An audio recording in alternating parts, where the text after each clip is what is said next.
And then COVID happened and everybody was locked down, everybody was getting sad, and I thought, if I just don't work anymore and I move to one of these territorial tax countries that the nomad capitalist is talking about, then I probably don't need to work anymore. And it's just kind of like worked out in the back of my napkin what it was currently sitting at, and what I would need to live. And so, that's kind of what I did. I had to get out of the New Zealand tax net because I was still just in that, and then I had to get out of the Australian tax net, and then once that was done, then I could start selling some of the crypto and sort of funding my life.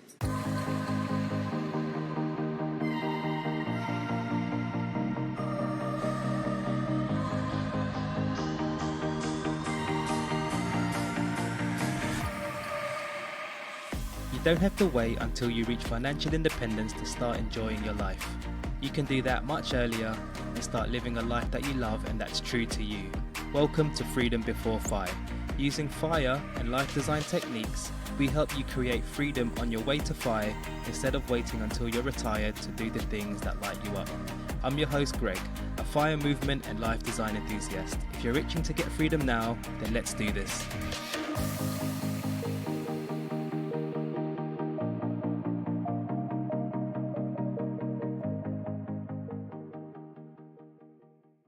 All right, Andy, welcome to the show. A warm welcome. Thank you very much for joining. Thank you for stopping by. Just to begin, Andy, just for the listeners, do you mind giving them a quick 60-second intro about yourself? 60 seconds is a bit much, probably don't need that much. But my name's Andy, I'm a Kiwi. I was very lucky. I managed to retire at 35 when I was working in Australia, kind of during COVID times, to be honest. And I was very lucky in respect that I worked out that if I stopped working and moved to a low tax or no tax country with the assets that I had, I could essentially retire right now, and using something called geoarbitrage, or geofire as I've coined it now, I could essentially not pay tax legally and retire. I think I worked it out to be about 14 and a half years earlier than if I had stayed working in Australia for a bank, having to pay 40% or whatever the case may be. And then sort of since then I've spent about 3 to 4 months a year hiking in Europe, and I based myself out of Panama. We're in the process of moving to Spain, which is pretty exciting. I've written my first book, which I think we're going to probably talk about. I'm in the process of writing another 2 books, which are happening. And I also trade options, which is a nice little bonus and a means of generating regular income for me, which has been really fun. And just trying to collect as many cool little adventures along the way as I can, really, on my way to hopefully what is a very long life. Like paragliding on the weekend was very cool. But that's kind of me. I've got a partner, and my Spanish is all right now. It's pretty good now. Starting to learn French, just trying to fill in the time, Yeah, retire at 35, you kind of sit down and give yourself a bit of a talking to after a year, and you say, well, if this is what life's going to be like for the next 50 years, I better do some stuff, Otherwise, life's going to get real boring. I'll probably end up going back to work. So, anyway, that's kind of where my mindset's at and where I came from, and what I get up to. Amazing. That's really awesome. So how is the sort of the FI life right now? And how many years have you been sort of FI for now? Yeah, it's 4. I finished in 20. Sorry, I stopped working full time in 2021. So February 2021, bang on COVID times, and moved to Panama there. So life's been a bit of a kind of like an onion, to use a Shrek analogy. Like the person that I am now is a very different person to the me that retired. I'm much more of a routine orientated dude now. I try to get to bed early, so it's so funny. Like, I've got no restrictions on myself except for the ones that I put on myself, and I probably live more of a balanced life now with my own self-imposed routine than I did when I was working and I had to go and be in the office at 8 o'clock. So, but life is good, like between sort of writing, I've started doing in 2022, I started a degree part-time, just again to sort of keep my brain going, and stay interested in what was going on. And I'm into I do these random fitness things every year. Last year I decided to run a marathon, but hated running, so decided I'll pick a really pretty place to do a real dumb activity, like run 42.5 kilometers. So we booked it for Florence, and we went to Italy and liked it. So we stayed a couple of months in Italy, and I got fat after the marathon. So there's plenty of things that keep you occupied and stuff like that. Awesome. But that's interesting that you said you're more structured now Mm. than when you were working. Why is that, do you think? Um, I think I'm a little bit. So I was sort of disclaimer. I was in the army, and so like routine is really is my wheelhouse. I like that, but also I've developed over the last 4 years. The first year was like a honeymoon.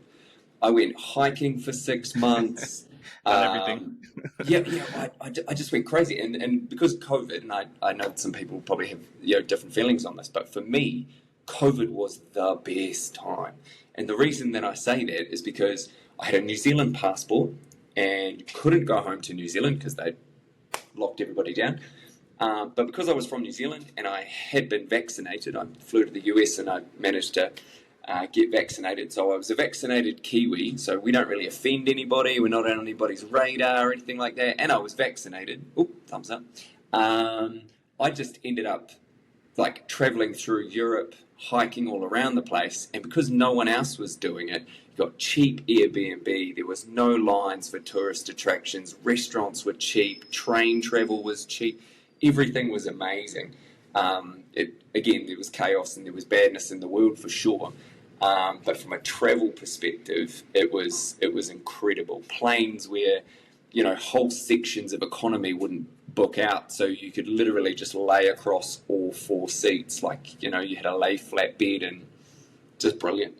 But yeah, I think after that year, that's when I had that sort of verbal slapping sort of come to myself and be like, right, I cannot keep eating and drinking and hiking for the next 50 years if I want to live a good sort of healthy life. So I read a couple of like really good books on just sort of balance and happiness and physical well-being and stuff like that. And so I decided I was going to start getting into things that engaged my brain. And so that's why the following year I got into university and started doing the degree, and then I started adding in more physical, because I was training and I was hiking. I was relatively fit, but I wanted to really sort of push myself, so I was moving towards some goals. And so as I started bolting on more of these things, mind, wellness, physical activity, learning languages and stuff, that's when the sort of routine element came back, and it'd be like, right, Mondays is for this particular subject, Tuesdays is for this, every morning we're going to do language lessons and we're going to meditate, we're going to read some philosophy and all sorts of stuff. And before I knew it, I have 5 things every morning now that I do before I do anything else. So that becomes like the building block for my day. And so my girlfriend knows that if she comes in here and I'm reading, just give me 5 or 10 minutes just to get my sort of mental house in order, and then we sort of box on with the day. So, but I found that that routine, one, it helps me to sort of it helps me to sort of clear my mind. We have this little saying where if I'm feeling a bit like a snow globe, it's because I haven't got my routine and there's too much stuff like buzzing around. I need to get back into my routine and focus, and we need to start reading, and I need to meditate, all of these sorts of things. So if I start snow globing out, then we need to get back to this routine. And I've just found that this little block of activities every day sets me up for a really productive sort of session. And because I get so much productivity out of that, it kind of becomes a self-licking ice cream, where because it works so well, I just want to do it all the time. And I think that's where a lot of the outputs come, the articles that I write and the books and all that sort of stuff. It comes from starting off with this routine. Yeah. I'm pretty much the same. I remember when I was on sabbatical, and I love these little morning routines, like whether it's Yeah, exercise, meditation, reading. Usually for me, it's like exercise and maybe a bit of work. Yeah, that just sets you up for the day. Sort of, you feel like you could do quite a lot during the day. definitely. Yeah, for sure. Um, You can look back and on your morning as well, even if your day just turns to absolute rubbish. You can be like, "That's cool. I've still done this. I've still done this. Like I've still moved the needle forward." Yeah, exactly. Yeah. So yeah, we'll talk about mini retirements and obviously your book in a minute. But let's take a step back and understand like your journey to how you got to reaching FI at the young age of 35. So could you take us back to when you first heard about sort of the Yeah. fire FI to get to you sort of early retiring at 35? What was that journey? What was that mindset? What did you do? All of that kind of good stuff. Yeah. I started really young. I Okay. I went into a library and I was obsessed with money when I was a kid, because we never had a lot of money as a family. So I had little jobs and all sorts of stuff. When I was at high school, I was working like 40 hours a week at Subway, which is madness now that I think about it, but there you are. And so I was just always into it. The first book I ever read on money was Rich Dad, Poor Dad, and so that was like, Nice. the gateway drug as it is for Yeah. most Me as people. well. Yeah. Here we go, exactly, yeah.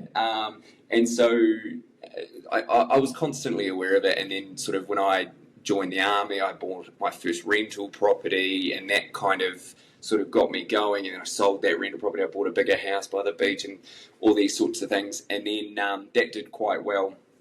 And then again, I was just sort of reading more about it. I wasn't properly into the fire element while I was living in New Zealand, and then I took a job in Australia in 2019, and that's when I'd sold the house, and then I had a bit of capital that had been generated from the house, and my best friend, love him to bits, and I owe him so much. But before I moved, I think it was in early 2019, he started talking to me about this magic internet money, this crypto stuff, and I was like, oh, I wasn't really interested in it, but he was so insistent on it. He 100% believed in this magic, invisible internet money.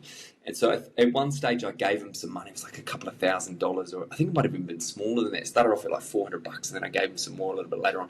But I was like, take this money and just never talk to me about this again.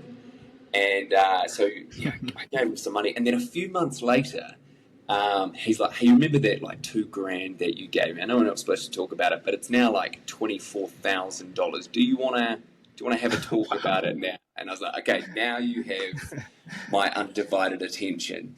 Um, and so it was, again, I'd sort of moved to Australia. I'd sold my house, and then there was a bit of a scare in Australia where I'd moved some of this capital over to Australia, and because the New Zealand government had gone through their little what was required in terms of tax and what wasn't, I had a pot of capital that wasn't taxable in New Zealand, and I was bringing it to Australia, and I went into HR block. So I owe my entire fire journey to the smartness of my best friend and the stupidness of HR block, and these two forces combined to create my fire possibility. So I went in there and basically said, "Oh, I have to do a tax return," and they said, "Well, that little pot of money that you've got there is taxable here in Australia." And I was like, "You're joking? No, it's not. Surely it's not."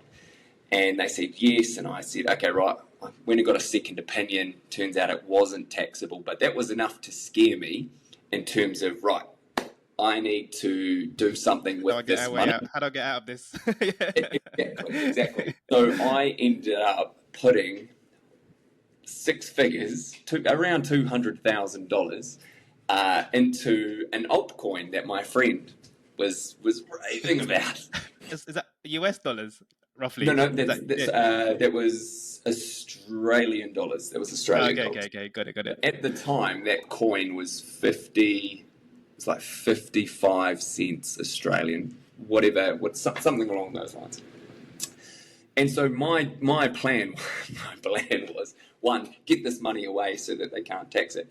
But then the sort of the second element of this was, I'll leave it there for a little while until I either decide I'm going to stay in Australia and buy a house with it, or whatever the go was. And then, of course, COVID happened, and then the crypto market just started going crazy. And so I saw it hit like $1, $2, $3, $4, and I'm kind of like losing my mind here. And so I went to my accountant, the good accountant, not HR Block, the rubbish ones, and I said, hey, if I sell any of this crypto, what's the sort of go there? And because I was working for a bank, I was a senior consultant there in the security space, and I was earning relatively good money, but I was on a really high tax rate. And so the accountant was like, if you sell any of this crypto, you are going to lose 40% or 40 something percent in it. And I was like, Ouch. that's madness. Like, why would I'd be better off just selling, not working, and just selling some of this anyway. So I did a little bit of maths, and then I saw a few articles from the Nomad Capitalist. I'm not sure if you've heard of him, Andrew Henderson, and he started talking about Panama and how territorial tax countries worked, and how you could live there and pay no tax as long as your money just came from outside of that place. And so I started investigating this, and it was at that point where I'd been in this job for, I think, a little bit over a year, and the management team and everything like that was there, but my heart wasn't really in it. And then crypto, and then COVID happened, and everybody was locked down, and everybody was getting sad, and I thought, if I just don't work anymore and I move to one of these territorial tax countries that the Nomad Capitalist is talking about, then I probably don't need to work anymore. And it's just kind of like worked out in the back of my napkin what it was currently sitting at, and what I would need to live. And so, yeah, that's kind of what I did. I had to get out of the New Zealand tax net because I was still just in that, and then I had to get out of the Australian tax net, and then once that was done, then I could start selling some of the crypto and sort of funding my life. And that's kind of what got me to FIRE. But I think what has kept me, because if you followed the crypto sort of news over the last few years, it sort of dropped down and bottomed out and all this stuff. But what really kept me in the FIRE lifestyle, I guess, was I did a guided tour one day during COVID with one other person, because it was COVID time, in Slovakia, and he was an options trader. And after our tour had finished, we ended up having lunch. What do you do? What do you do? How does that work? How does that work? And the following day, we had a few beers, sat down, and literally with napkins and a pencil from the waiter, he explained to me how covered calls worked and how selling puts worked. And so that was kind of a bit of an inflection point for me, because like crypto was starting to come down, and I wanted to go from more of a speculative income stream to sort of more regular income. And so, yeah, it was in and around that time I just decided, okay, I'm going to learn more about this covered call, cash secured put type thing. And if I can generate regular income with it, then I'm going to move money from the crypto portfolio, and I'm going to create a shares portfolio or a stock portfolio. And so I spent the next 3 months while I was hiking around, researching that. And then when I got back to Panama, I set it up, and I just moved lots of about 50,000 US each month to a share portfolio, and just started trading covered calls on it. So that's kind of what's happened. So I've since then almost completely transitioned. I've still got some Bitcoin and stuff like that, but almost completely transitioned over into the shares or stock market now for things like options trading. So that's kind of how the FIRE journey started, and now kind of works out. Wait, just really quickly, I have Yeah. no idea about options trading and all of that. So I've heard of it, But what is it in a nutshell for those like me that has no idea what it is? Yeah. No, that's okay. This is a really good test, actually, because we're in the middle of making a course for it. But so, in essence, if you own 100 shares of Apple, you can essentially write a contract or an option for that with a buyer, which the market provides. And you can set a price. So let's say you purchased your shares for $100. That would be great. But you decide, right, I will sell my shares for $110 at the end of the month if the stock price is above $110. And a buyer says, oh yeah, that's a good idea because I think that the market is going to push the share prices higher. So if I can buy his shares for $110, that's a bargain for me. So you, as the option seller, you will be paid what's called premium. So the buyer will pay you an amount of money per options contract, per 100 shares, for that contract, for the ability to lock in your price at the end of the month because they think it's going to go higher. And that premium is essentially what I live on and consume while my portfolio grows. So I just do that at scale. So I do that with like NVIDIA shares. I do that with MicroStrategy shares. I do that with pharmaceutical shares and things like that. I will sell a number of options, and I'm sort of typically making, at the moment, especially with all of the extra volatility, thanks to some political decisions not too far from here, that's pushing the volatility up in the market, and that's pushing premium up. So we're sort of returning about 4% a month, 5% per month on the portfolio. So if you're making, if you've got about $100,000 in the market and you're quite conservative, you'd probably make about sort of $2,000, $2,500 a month. If you want to be a bit riskier, you can make a little bit more. So anybody with about $250,000, still taking a conservative approach to that, could live anywhere in South America, probably in Asia as well, within a few caveats. And if you say had 300,000, you could probably live in most places in Europe as well. Once you start getting above, that sort of thing, it's just all Switzerland money at that point, I would imagine.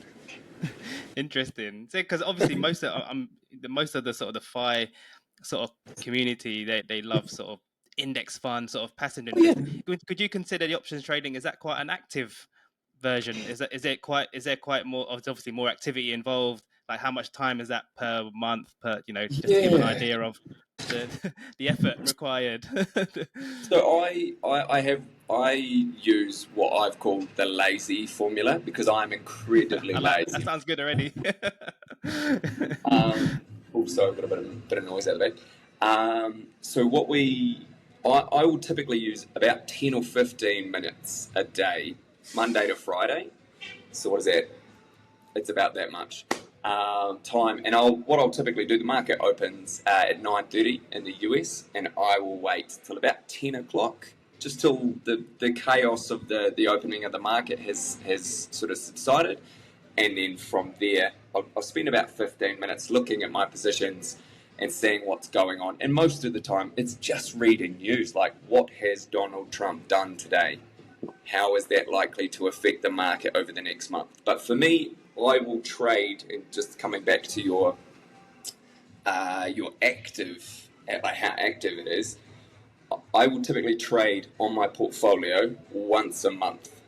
And what that means is I get one hit of cash most of the time at the start of the month because that's how I like it. So that means I can pay myself mid-month for whatever I need. And for me, because I'm in the process of moving to Spain, when we do our visa renewals, Spain wants to see that every month on the same day I get paid the same amount of money so that they feel secure. So I just make sure that I get paid before then, and I send the amount of money that they want to see hit my bank account every month on the same day. And that makes them feel comfortable and makes me feel comfortable. So trading once a month, I spend about 10 to 15 minutes a day after about 10 o'clock in the morning US time. Gotcha. Just checking it. Yeah. If you wanted to make more and you wanted to be more active, if you wanted to be a day trader, you could. But I'm just incredibly lazy, and there's just no way I would do it with other things that I've got going on. Yeah. Yeah, so it's like a middle ground between the sort of active investing and then your passive. It's like a For sure. okay. Like I know ETF guys that will literally just buy in, just dollar cost average, which is absolutely fine, absolutely fine. And then what they'll do is, after those shares have been sitting in their account for a year, they will sell some of them in order to consume that cash, if that makes sense. And in Australia, after 1 year, the tax on the capital gain is halved.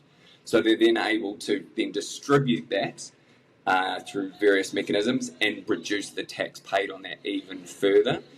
And that's awesome, and that's great for them, but they've got to manage things like a trust, and they've got to distribute it, and they've got to do a bunch of other things. And for me, it's too much work. Like, I'm just so incredibly lazy. I'm just better to spend 15 minutes with a cup of tea in my pajamas, and read the news and see what's happened and trade once a month. That's where I'm at. Awesome. When it comes to sort of like what was your FI? You know, we always, your FI stash, FI number. Yeah. What was your goal then when you reached FI? What was your goal that you achieved? Yeah. How is it So set up, like percentage no, wise? Like how's your portfolio split type thing? got it. Okay, cool. So just in terms of cash and stuff like that, for me, because I'm not fat fire yet, it's I've got some thoughts on fat fire, because say fat fire in South America could be $60,000, $50,000. You're living incredibly well on $60,000 in South America, almost anywhere in South America. In Asia, the same thing. You're living a very good life in Europe on $60,000, like, but not an extraordinary life in Europe, for example. So when I came here, my target, especially after I moved from crypto into shares, and whilst I didn't know anything, I just kept reminding myself, I don't know anything. I'll be happy if I can make, say, $50,000 or $60,000 US a year. That means I can hike and I can do all the things that I want to, and I've got no big financial responsibilities or any of that sort of stuff. And so very quickly achieved that. And so now I'm sort of up towards the $70,000 a year. That's where I'm at. But what I am aware of is that I need to keep growing the portfolio, because we have political decisions that are well outside of my control that have huge impacts on entire economies. And so what I am conscious is Spain needs me to show X in my bank account, which leaves me with Y surplus to reinvest to increase, Z, the overall income, I guess, which I don't know, is probably some terrible algebra, but that's kind of where we're at. So at the moment we're at 70. I'm aiming to get to more, probably morbid, obese, type 2 diabetes fire. Oh wow, that's amazing. But I also am aware that I have the next 45 years to achieve that, and I'm happy to. Especially at the moment, what we've kind of got as a savings target. So even though I've hit fire and I don't have to work if I don't want to or any of that sort of good stuff, I still I'm not sure if it's an ingrained habit or it's just the fact that I still have this goal that I want to hit, in terms of at least 100,000, but preferably 150,000 US dollars a year from the portfolio. So it just means that I'm sort of typically aiming to reinvest sort of anywhere between 25 and 45% of my monthly income from options. Sometimes it's a little bit more, sometimes it's a bit less. We're going to New Zealand next month. I'm not sure if you're aware, but it's basically a mortgage payment to have avocado on toast in New Zealand. So we're going to put a little bit of extra money to the travel fund since COVID. So that's kind of where that's at. But typically aim for about 25 to 45% of a savings rate. And by that, I'm not putting money into the bank to save. It's being reinvested into sort of more stocks, that I can then use options on. So that's kind of where that's at. And I just want to talk briefly about ETFs, because all the power to people that are just going to DCA and set and forget, that's absolutely wonderful. And mathematically, Simple Path to Wealth by J.L. Collins, you're gold. Do you know what I mean? But people can also trade options on a diversified, broad spectrum ETF like VTI, VOO, SPY. You can do all manner of things with this. And one of the most highly traded stocks in the world is SPY. So things like VTI might return ballpark 9-10% per year. But if you run options, if you trade calls on options on your VTI, you might be able to eke out another 10 to 12%. Just depends on how aggressive you want to be with it. So again, an amazing mechanism with a really good return. You can get more. You have to take more risk with it. But because it's low risk by its nature, squeezing out another 10% on something that's so well diversified and so with so much volume, it means you can trade it really easily. If you can eke out another 10% in it, it's game changer for people. But I digress. That's really interesting. And I suppose it's not something, well, from what I see anyway, not something that's talked about as much, because as you said, most of the communities sort of ETF set it and forget it. But what you're talking about is there's an extra layer that you can do, slightly adding a little bit more risk, but there's a possibility, and it's obviously your evidence that it works, because I'm assuming you're doing it yourself. So, It's literally what pays for my life. So I don't have to go and eat my portfolio. I don't have to consume my portfolio, because every month it spits out 3.5% or 4% or something like that, and then I can just now. Granted, the way that I've committed to this life and structured this life means that I'm a tax resident in a territorial tax country, which is Panama, and I'm earning from one place, which means Panama doesn't tax the income.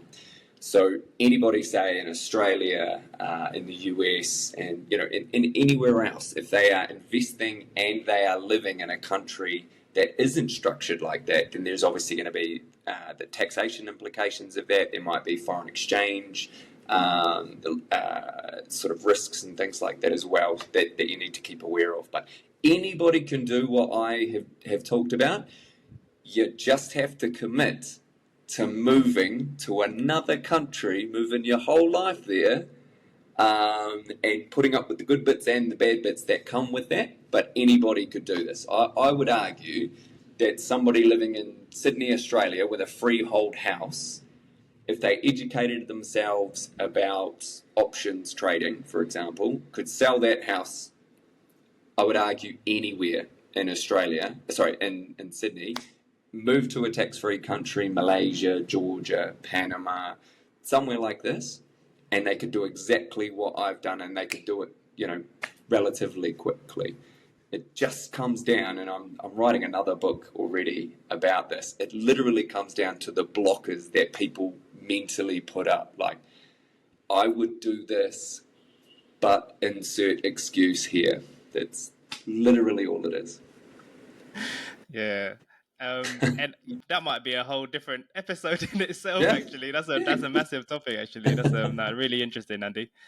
Just touching on sort of the geoarbitrage bit really quickly. And so you coming from New Zealand, and then you obviously you moved to Australia, then you started working there, and then you figured out about options and crypto, and then COVID, and then that's kind of what you said before was the tax issues kind of forced you to be like, okay, where can I go to sort of help me out here a bit? And that kind of forced you like to look around, and as you said, you got inspired by Nomad Capitalist, and that got you into sort of Panama and things like that. So people like that's not sure about geoarbitrage, or they're thinking about it, what would you say are the pros and cons of living in Panama? What are like the benefits, and what are the challenges for someone sort of doing the geo-arbitrage life? So, for sure. Let's start with the cons. The cons are you're going to be away from your family. You're going to be away. depending on where you grew up, you're going to be away from the societies and the structures, the languages, the services that you've grown accustomed to. There'll be, if you're living in a place like Panama, for example, there'll be none of this just popping down to the bank with your ID and some form of a utility bill to open a bank account. Like, that is a half-day activity. 10 minutes at ANZ in New Zealand, or half a day standing in a bank office in Panama. So little things like that, infrastructure is going to be different. If you don't have a good grasp of the language, especially when you're setting up in a new place, there's going to be some challenges there. So you've just got to be mentally prepared for that sort of stuff. And for me, I'm not sure if you can tell, but I am Casper the Ghost. So moving from cloudy Wellington in New Zealand, which gets a couple of good days a year of good sun, and moving to Panama, where it's 40 degrees with 90% humidity and all-day sun, was an epic challenge for me. Like, air conditioning or I would die. Get dressed up for a date, put a nice shirt on, walk outside sweating immediately. So little things like that can absolutely grind you down. And you've got things like traffic and all of that sort of stuff. And just these little things, they can be quite tiring, especially when you first get there. So it's that lifestyle things. And I would say that it's just learning how things work is probably the biggest thing. You want to receive post. Okay, cool. Panama doesn't have an operating postal service. You need to get, something FedExed to you or DHL to you, because there's no local postie bringing you, letters and stuff like that, which can make logistics a little bit hard. So just getting used to how things work in the new place that you're going to go. Now, that being said, all of the cons, and there must be lots of them, because otherwise I wouldn't still be doing this 4 years later, the tax implications have obviously been huge. And the way I talk about this when I give talks to people and we do some coaching stuff and things like that is, imagine you could move to a place where your quality of living was higher and the government wasn't applying a 40% handbrake to your income. Imagine if you were earning money from your assets and no one was dipping into your pocket every single time you got a check and taking that 40%. How much quicker could you accumulate assets? How much quicker could you meet your next sort of accumulation target? Or how many more trips a year?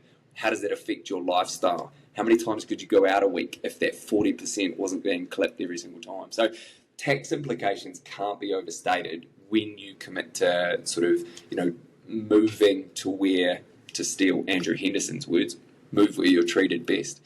Other sort of significant bonuses from geoarbitrage is just you being able to live a higher quality life for a lot lower price.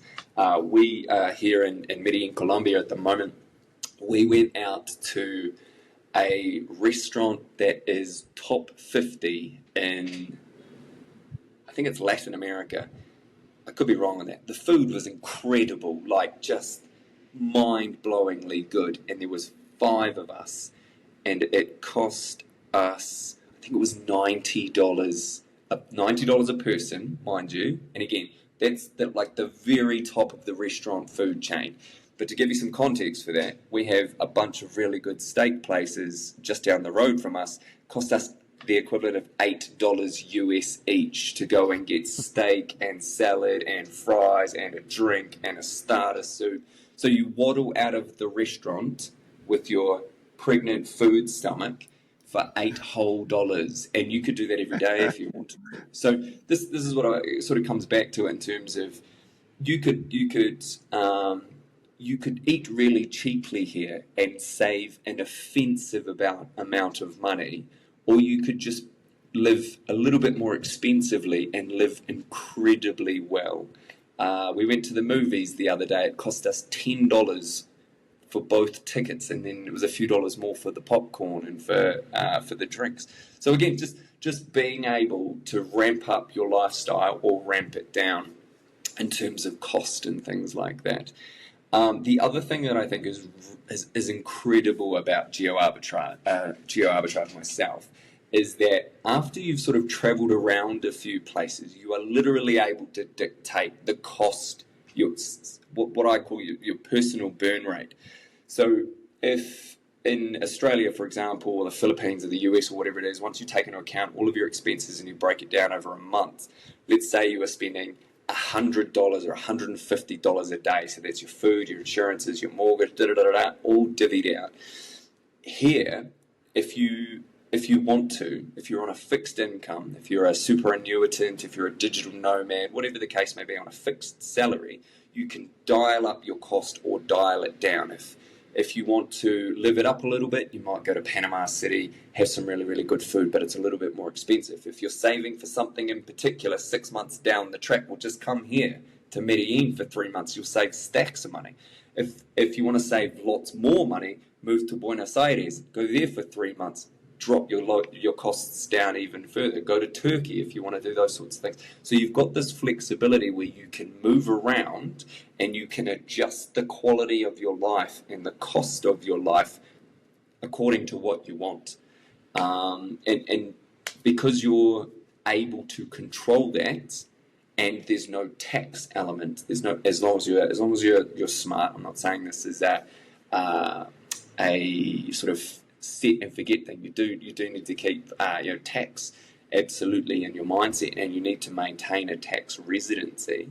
But as long as you're not staying in another country for longer than 6 months of the year and doing a few other little bits and pieces, you can essentially enjoy another country's cost of living, experiences, way of life, public sort of life, and then go back somewhere cheap or somewhere more expensive. Just entirely depends on how you want to do it. So freedom, taxation, and the ability to have an incredibly high quality of life at a very, very low price, and then use that delta to accumulate more money, which then jacks up the quality of your life again. It's another one of those sort of self-fulfilling prophecy type things, or self-feeding systems. It's really cool. I'm a big fan. Yeah, me too. And it's definitely one thing, like a lever you could pull on your journey, a massive lever you could pull to help you along your journey. And actually, this podcast is about the freedoms that you can get before reaching FI, and geoarbitrage is one of those things that you can do, and as you said, enjoy your life while also on your journey, because you're spending less and you're able to invest more. And then the other thing that you could do, which we're going to talk about, is mini retirements. That's another thing that you can do to enjoy your life before reaching FI. Obviously, you've written a book about mini retirements. Andy, I'd love to understand, why did you write the book? And maybe before we jump into it, give us a bit of an introduction about it. Yeah, so it's a bit of a funny story, to be fair, and it kind of gives you one of those Panama stories, really. So the book is called The Ultimate Mini Retirement Guide, and basically what happened is we got locked out of our apartment one day, and we had to, if we didn't want to die because of the heat, my girlfriend's completely fine, she's a Panamanian, she's used to it, it's fine, but I was going to melt and die. So she took me to a cafe with some good air conditioning, we had some coffee, and I just finished speaking to somebody about geoarbitrage and how it worked, and they were really tentative, like, I'd love to, and it sounds amazing, and this is brilliant, and this is the country I want to go to, but one, I don't know how to do it, and B, I don't know if I really want to commit to moving and doing all this sort of stuff. And I was like, well, why don't you just give it a go, commit to a year or 6 months and give it a go. And she just asked me all these questions of how she could do it. And then after I'd finished the call with her, I sat down with my girlfriend. I was like, I don't know if I should write a little explainer on how to do this stuff. And then I think it was, because this is only a little mini book, right? And then I think about 6,000 words later or something like that, I banged out most of it in about 2 days, because it was just, what would I do then? What did I do here? What did I do here? It was chucking some experiences and stuff like this. So that was the sort of the emphasis for it, and what really created it. And the more the more that I sort of got into it, and then a couple of months later, because you've got the whole editing process, and you've got to get images, and you've got to do all this stuff to write a book. But a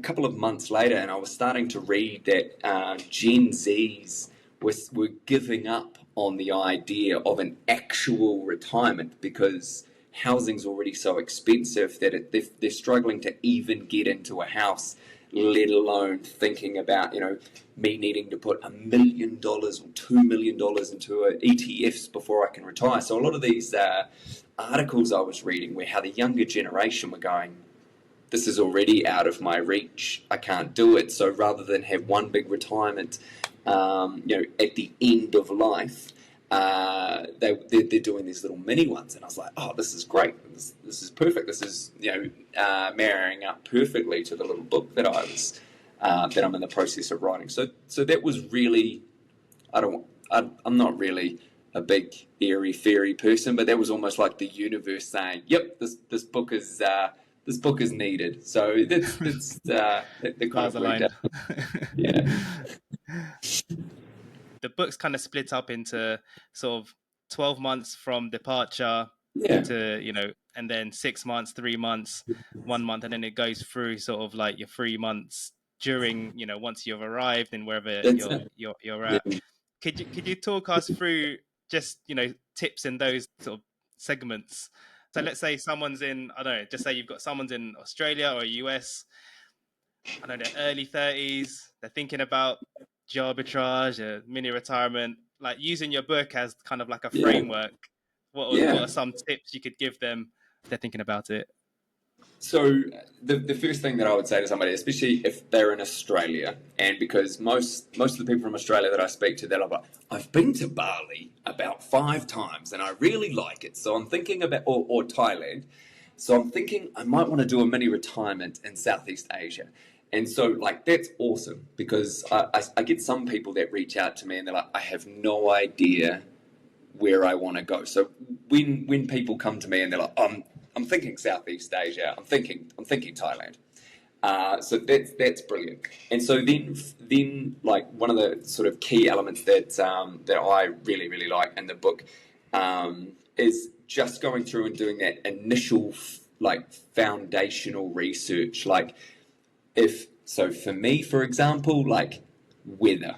If it's too hot, I'm going to die. And if I'm away for a year on a mini retirement where I'm supposed to be enjoying myself, I'm probably going to hate it. So doing things like that and doing that little self-assessment, what is the cost of living there? And we've got a whole bunch of resources in here. We've got things like, we link to Numio, which is a crowdsourced data set where people can refer to for things like costs of living in different cities all around the world. You've got things like the Nomad List, which is where digital nomads are able to log in and research countries that they're going to for things that are important to them, like safety and weather and internet connectivity. So those are really good resources as well that people can use when they're looking at their mini retirement. If you've got any healthcare requirements, then you're able to do those sorts of things. So getting a really good foundational sort of location build up in your mind of where you want to go is really, really important because it makes all the steps that follow on later on so much easier. If you know you're going to be going to a Spanish-speaking country 12 months beforehand, okay, cool. It's a good opportunity for you to start learning some words because if you're going to be there for a year and you want to try and integrate, if you want to try and to be able to, make your life easier, you need to know some of the language. So 6 months out, that's really, really important. Find out where you're going. Is it going to, meet your sort of financial requirements? Are you going to be able to afford it? Do they have the things there in that place that you need? The food, the public transport, if you're taking a family, do they have the services for things like family, education, all of that sort of good stuff? So after about that sort of 12 months thing, and you've got a good understanding of where you're kind of going and what you need in order to move there, you start heading into sort of 9 months beforehand, and you really need to start thinking to yourself, and I say the 9 month period, because if you're working for an employer at the moment, in this particular phase, if you aren't working remotely with them already and you want to continue working, even if it's a part-time whilst you're away, then you need to start building a relationship of trust with that employer where you can be out of the office again for a couple of days of the week, but your productivity doesn't drop or even goes up, which would be ideal, and slowly start building that relationship. Because some people I have that come to me, they're like, I've got a really good employer and I'm not 100% convinced that I'm going to love it in X country, so I don't really want to give up my job. How do we have that conversation with the boss that means he's going to let me move to the other side of the world without firing me? So that's really, really important. Start working on that stuff. And then we start getting to the 6 months beforehand. Start thinking to yourself, like, if you own your own house, what am I going to do with it? Am I going to rent it out? Am I going to leave it vacant? What am I going to do with all my stuff? Am I going to downsize, which is what we talk about in the book as well, like, how to give it away, how to, recycle it. If you need to, then trash it, just to try and be, responsible people. And if there's any doubts in your mind, take it, put it in some storage, leave it so you come back. What do you do with your car? You're going to store your car for a year, or do you give it to your dad so he can run around to, bowls on a Sunday in it and just sort of keep it turning over? Those sorts of little things that people don't think about.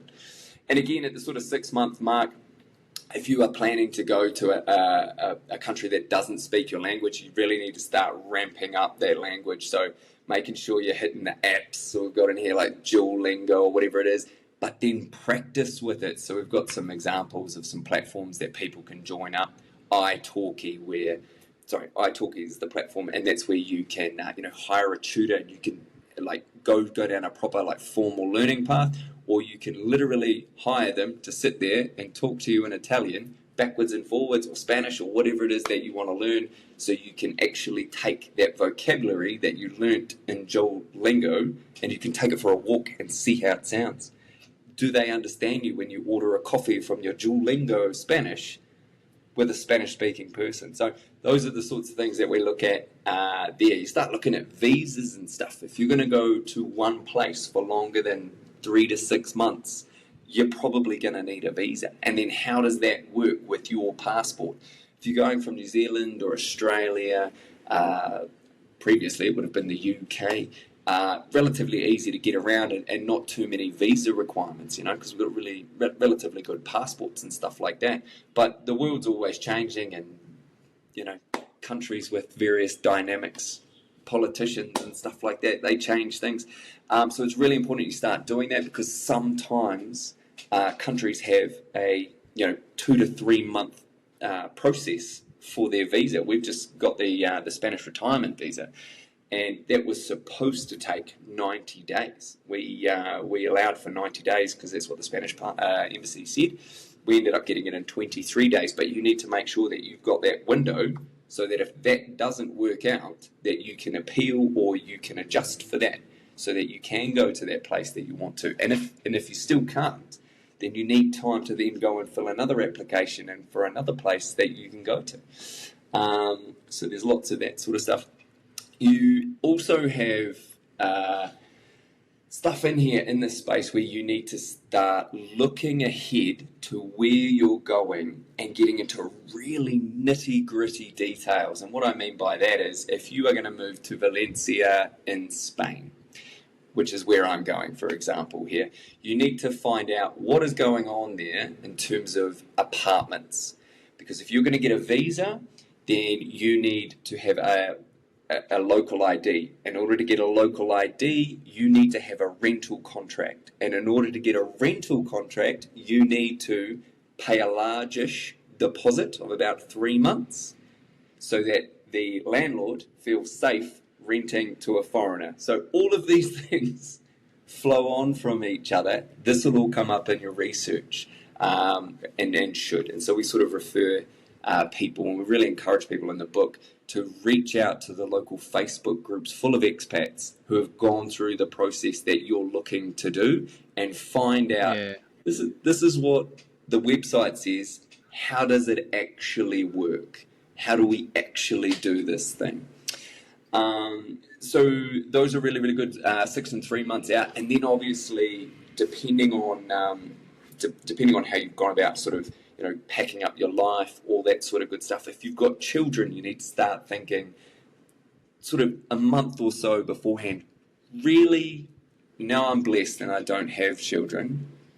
But so that means I can do like things like sleep in and all that sort of good stuff. But if you're going to be moving, then you obviously need to keep them uppermost in your mind, right down to the nitty gritty details. If you're heading to Europe from Australia, I mean, that's a big flight. Like, let's make sure that Dora the Explorer is downloaded onto the iPad, and all of those sorts of things to make your life a little bit easier. What's the schooling situation like there? Is there kindy equivalents, or what sort of documents do we need to provide to the school in advance in order to get them enrolled so that we're not disrupting, the kids and things like that.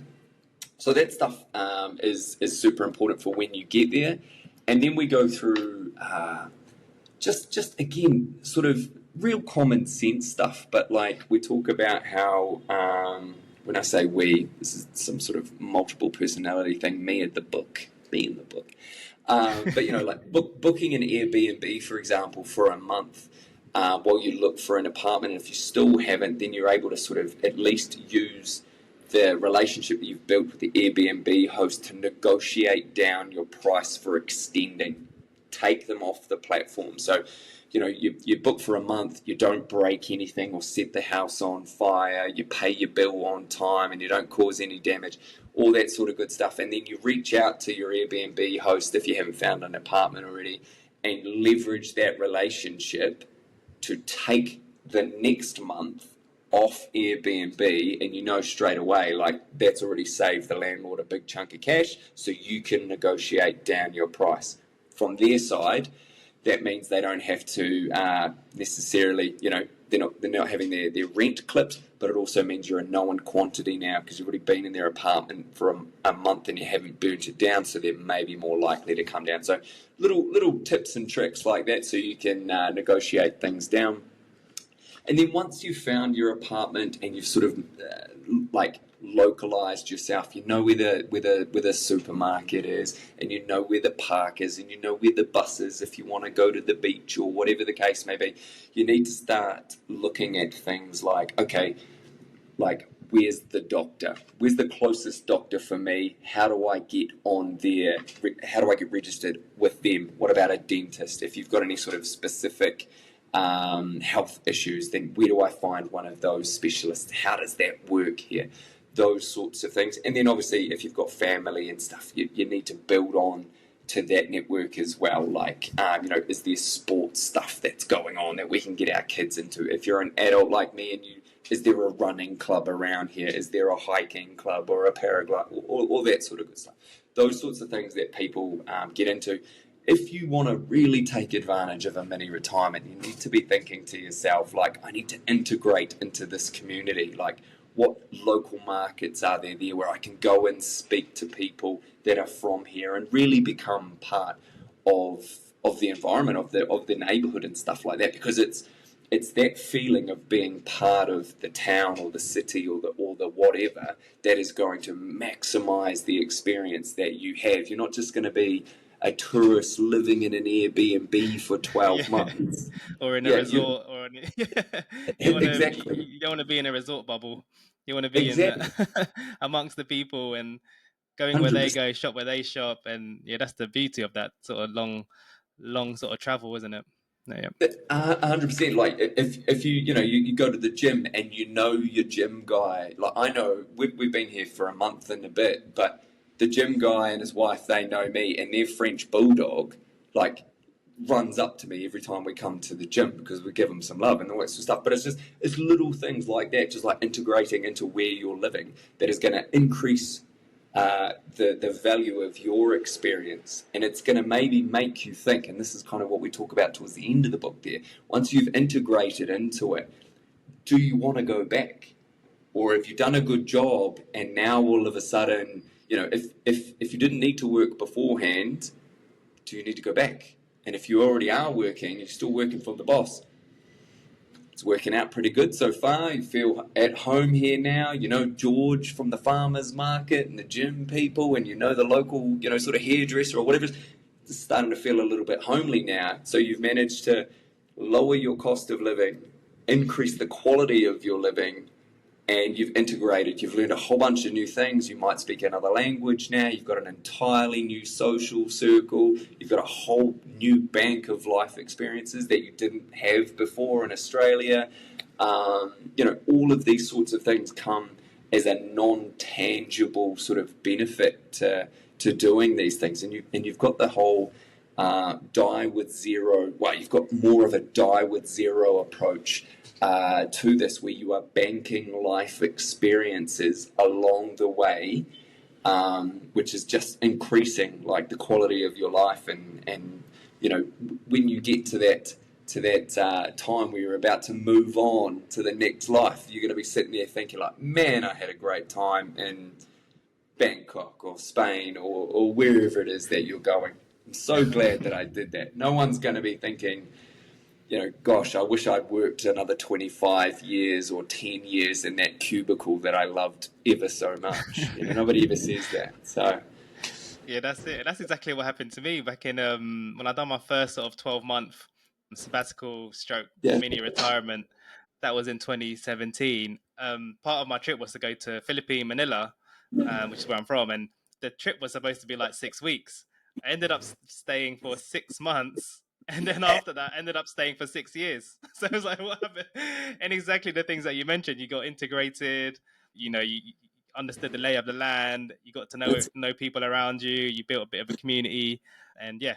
So I can attest to that. It's wonderful. And I'm sure, like, even though you would have had people back, because you came from the UK, right? So you went back to the Philippines, but you were previously living in the UK. So I'm sure there would have been people there that you had missed, or people that, man, we don't catch up anymore because you're living in the Philippines, all that sort of good stuff. But then you go back there, and I experienced this as well. Like after a couple of weeks back in New Zealand, it's like I've never left, because people are just doing the same things. We have those chats, we have those yarns. Then after about 4 weeks, I'm like, cool, I'm ready to go back home now. Like, I've been in New Zealand for 4 weeks. I'm ready to, head back. But again, that's because I've integrated into where I've created another home and those sort of things. So, yeah, fascinating stuff. Awesome. I appreciate you sharing sort of tips in your book. I think that's really helpful for listeners who's interested in taking that time off, and people that might be hesitant about it. So I think your book helps them to reduce that anxiety about it and put some sort of tangible, practical actions in place for them. So yes, thanks, Andy. So easy. Okay. All right, Andy, let's jump into the rapid fire questions. Let's go. I've got 4 questions for you. Just answer them really quickly. Yep. And I'll jump straight into the first one. Go. The first one is, what's something you wish you'd done 10 years ago? Retired. Simple. So I would have retired an extra 6 years earlier. Yep. Way more life out there, way less work. Nice. Okay. Question number 2. What are 1 or 2 daily habits that have helped you in your journey? For sure. Gym and reading Stoic philosophy every single day. Okay. So the daily Stoic. Amazing. Nice. This one's a bit deep. Number 3, your most important lesson in life. Your mindset is your reality. If you don't change it, if you don't work on it, you will literally create your own limitations, your own prison. The only thing that is stopping you from doing anything you want is yourself.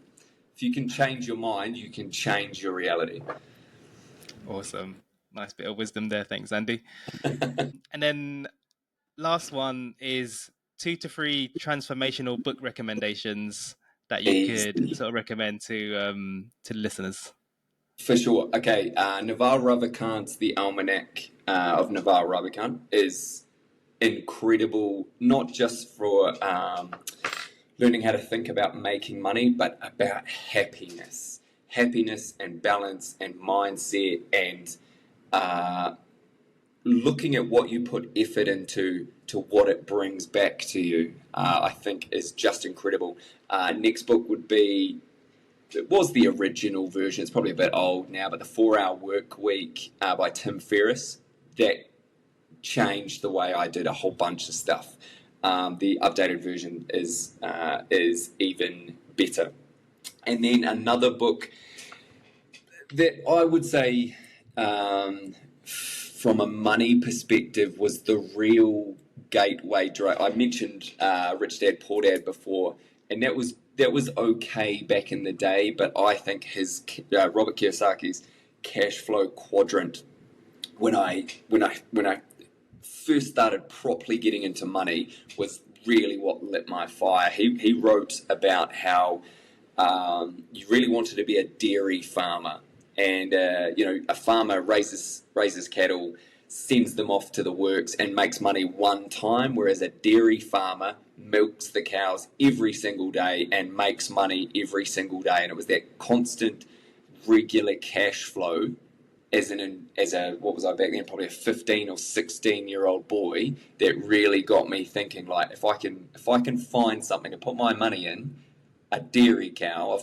in the investment equivalent that pays me money every single day, then I can spend the rest of my life doing whatever I want. I don't have to do anything that anybody else tells me to do. So those would probably be probably some of the best books. And then also Die with Zero changed the way that I thought about my retirement, about what I was leaving behind, and more importantly about staging activities, and leaving all the I don't want to say boring stuff, but leaving all of the things that don't require physical activity until you're older, because you can do that stuff.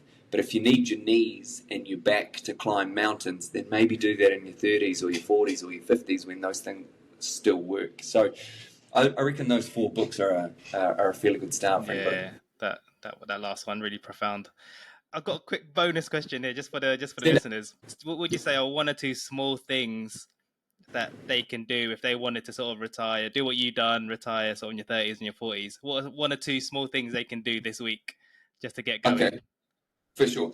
I would look at something that you can do. Maybe that's already within your skill wheelhouse, whether it's offering some extra service outside of your 9 to 5 or whatever the case may be, for generating a little bit of extra income, and then dedicating that income towards your early retirement, whether you wanted to go down the DCA route, if you wanted to start putting into options trading, or buying crypto, whatever the case may be. So using the skills that you have to generate extra cash. And then the second thing that I would say is, ramp up your financial education, because financial education is kind of on the pendulum with risk. People see risk where they are uneducated, but as soon as education is like a torch in the dark. If you can build your financial education, you pour light into the shadows, and now all of a sudden that thing isn't so risky anymore, because you know more and you can offset that risk.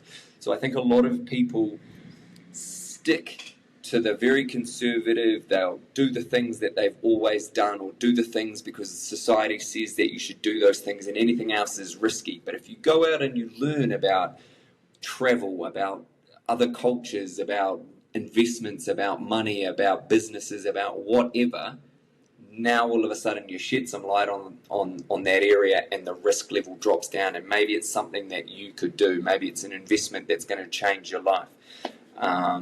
But yeah, I would say generate some extra income and financial education, so you can employ that income to maximum effect, even if other people are sort of naysayers. There we go. Love that. Thanks, Andy. Appreciate you answering those questions. And yeah, so we come to the end of the show. And Andy, is there any place you'd like to send the listeners? Any sort of plugs? Yeah.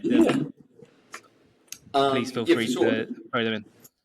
So we've got, there's a few places, to be fair. So we've got the Retire with GeoFire Facebook, and I can send you the link and you can check it up in the podcast notes if you like. If you're interested in the book, I mean, I'm not going to say no. Absolutely, jump on Amazon. The Ultimate Mini Retirement Guide. It's got a big yellow cover, and again, I'll send you a link to that.